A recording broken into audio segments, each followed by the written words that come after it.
El momento del placer estético de la palabra.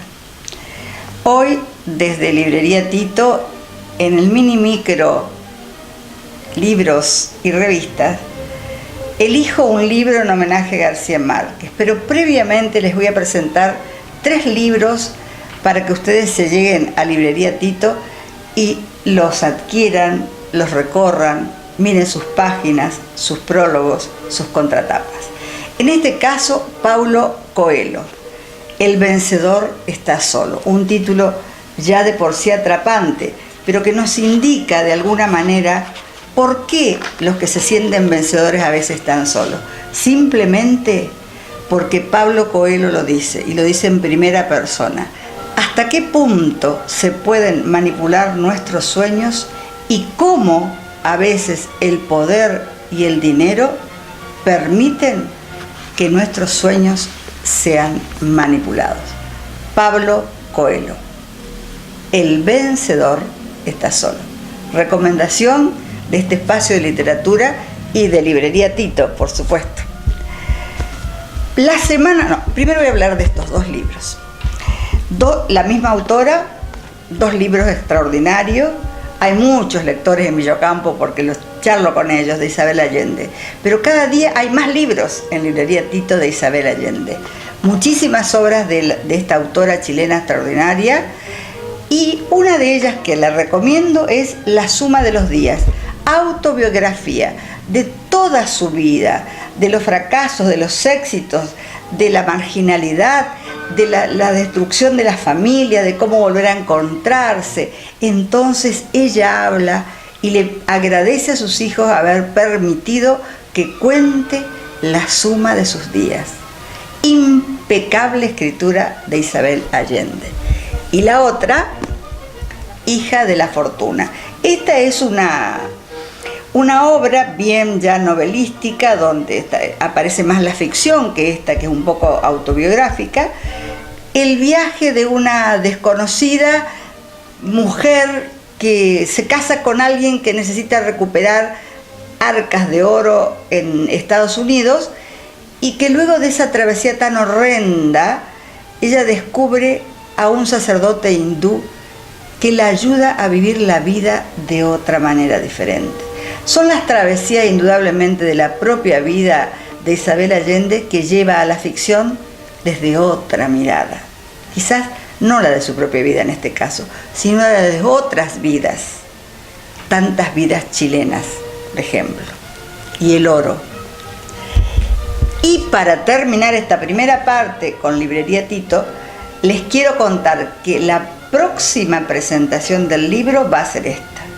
No quiero envejecer, de Pilar Sordo, la psicóloga chilena que también les hablé la oportunidad próxima pasada, y que dice que la fase que más se escucha en la vida es no querer envejecer cuando uno ya se siente viejo desde joven. Impresionante esta obra. Y también las claves para vivir plenamente y disfrutar los pasos de los años. Y nos muestra un reloj de arena. Es fantástico que pasen los años y sentirnos en plenitud. Esta la voy a recomendar plenamente, valga la palabra plenitud, la próxima ocasión. Y hoy, queridos amigos, en particular me voy a dirigir a los jóvenes en homenaje a un grande que falleció hace pocos días, una semana exactamente, Gabriel García Márquez. Y voy a hablar de una obra bastante controvertida, por lo menos para mí, porque tengo mis dudas sobre la misma respecto a las edades en que pueden ser leídas. Crónica de una muerte anunciada. A veces usamos el nombre de esta obra como una muletilla para decir muerte anunciada, muerte anunciada. Y en realidad en las escuelas medias se propone la lectura de una muerte anunciada o crónica de una muerte anunciada del desaparecido Gabriel García Márquez. Entonces voy a intercambiar mi opinión con ustedes, queridos jóvenes que los leen en las escuelas medias o que lo leen en su casa. No sé cómo lo leen, pero sí leen a García Márquez a través de la voz de un narrador, y quisiera saber si realmente comprenden esta compleja obra literaria, porque García Márquez, desde la voz de un narrador, nos retrotrae en el tiempo y juega con esa limitación del tiempo y vuelve quizás a decirnos de otro personaje algo que nosotros estamos leyendo en ese momento al cambiar la hoja, la vida de uno de los participantes de la obra. En la inmediatez cambia de personaje, cambia su objetivo el narrador. Y eso a veces es lo peligroso, de que no alcancemos a comprender qué nos está diciendo el narrador, tan omnisciente que tiene la capacidad de alterar el relato y volver a traer una y otra vez al protagonista que ya se muerto el primer día. Pero es impresionante esa pluma de García Márquez.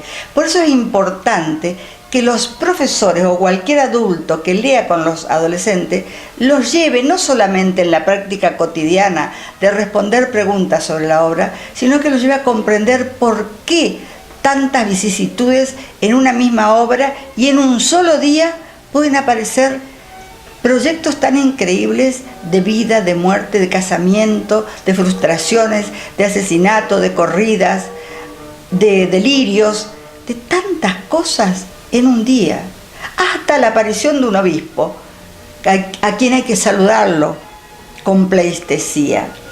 Y esto quiero leer que lo escribí porque necesité escribirlo. Esta obra literaria invita a reconocer las funciones de los personajes que viven aquí en Crónica de una muerte anunciada y por qué se van modificando sus objetivos. Y ahora ingreso a la obra. Por ejemplo, ¿qué hubiera ocurrido si no lo habrían matado a Santiago Nazar? ¿Qué hubiera ocurrido si la boda de Ángela Vicario y Bayardo San Román no hubiera sido, después de 5 horas, frustrada y esta chica de vuelta a su casa por el deshonor de su esposo, por la deshonra íntima que él pudo observar? ¿Qué hubiera ocurrido si Ángela Vicario le dice a sus hermanos, a los gemelos, a los criminales, que fue Santiago Nazar? ¿Y por qué al juez Ángela Vicario le dice fue Santiago Nazar mi autor? Dos enunciados, simples pero distintos. Por un lado a los hermanos le dice fue Santiago Nazar. Al juez le dice fue mi autor. Compleja la novela. Hay que descubrir, hay que indagar el porqué para comprender un texto. Entonces cuando lleguemos a la universidad vamos a poder comprender otros textos mucho más complejos, responder a los textos que en la universidad nos exigen.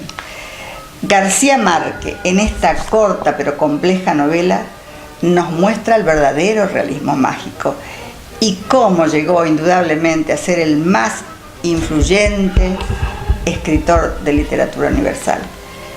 Dijo García Márquez en una entrevista que se le hiciera a través de un film: la escritura de ficción es un acto hipnótico. Homenaje entonces a un gran escritor colombiano, latinoamericano, Gabriel García Márquez. Indudablemente ha desaparecido físicamente hace una semana, pero vive a través de las palabras. Muchísimas gracias por este instante de recrearnos la mente a través de la lectura.